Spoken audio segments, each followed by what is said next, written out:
Good morning and happy Sabbath to everyone. Ang mission story nato nining kabuntagon nahitabo kini sa Washington town of Ham Tulips ug nagauluhan kini a guiding star.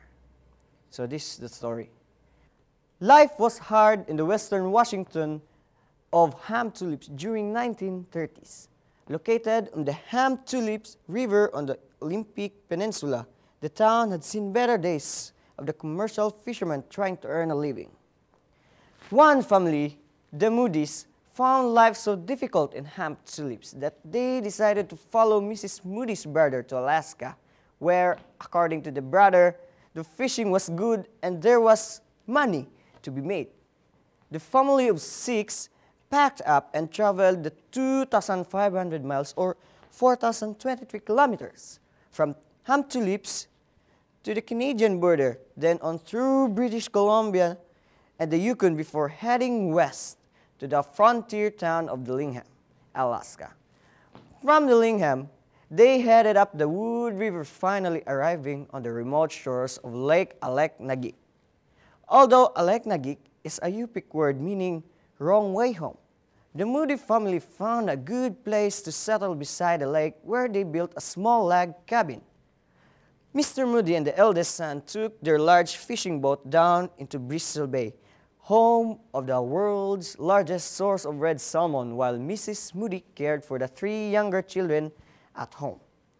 Sadly, just a few months after settling into their new home, tragedy struck the Moody family as a father and the eldest son headed up to the river from Dillingham. Somehow both men ended up in the fast current and drowned, leaving the mother to raise the 2 younger sons and daughter. Being a family of faith, the mother continued to gather children for worship and on Sabbath day met with Mrs. Moody's brother and his family. During the week, Mrs. Moody carried out the family fishing business with the help of her 2 sons, Lloyd, 14 years old, and Roland, 13 years old. We grew up fast, remembers Roland. We had a mother and a little sister to help. To help their family survive, Lloyd and Roland had little time for school as they worked as commercial fishermen near their home. By that time, they were no longer teens. The young men had yet finished at this rural public school. Early each morning, Roland, who was now 20, built a fire in the school's wood stove so that the place would be warm. During those early mornings, Roland not only warmed up the classroom, he also took the opportunity to get to know the school's beautiful young teacher, Miss Jackie. By the end of the year, they were married and set up home beside Lake Aleknagik. After they married, Roland and Jackie started talking about ways to reach out to the native Alaskan community around them and decided to build a Seventh-day Adventist school in their property by the lake. They called it the Mission School and offered grades 1 through 8. Students and parents were delighted, and kids came from as far away as Nome just to attend the mission school. In order to accommodate the students, 2 dormitories were built additionally. The Moody's started an Adventist congregation and built the first Aleknagik Seventh-day Adventist church.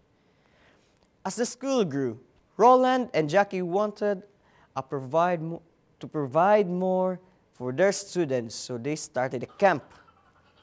We just didn't have any place to take the young kids for activities and stuff, recalled Roland. And kids like to go someplace. They named the new place Camp Polaris after the guiding light of the North Star. Roland Moody purchased several old buildings from Creek Cannery, which had gone out of business. He barged these buildings across Bristol Bay to Aleknagik and then 12 miles up the lake to Camp Polaris. More than 60 years later, these old cannery buildings are still in use each summer by the children of Western Alaska.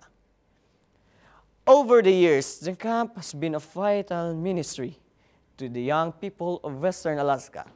Many of the children who attend camp come from less than ideal homes where poverty, alcoholism, and abuse are too often the norm. They often exclaim that coming to the camp is the highlight of their year because it is a place where they feel loved, accepted, and cared for.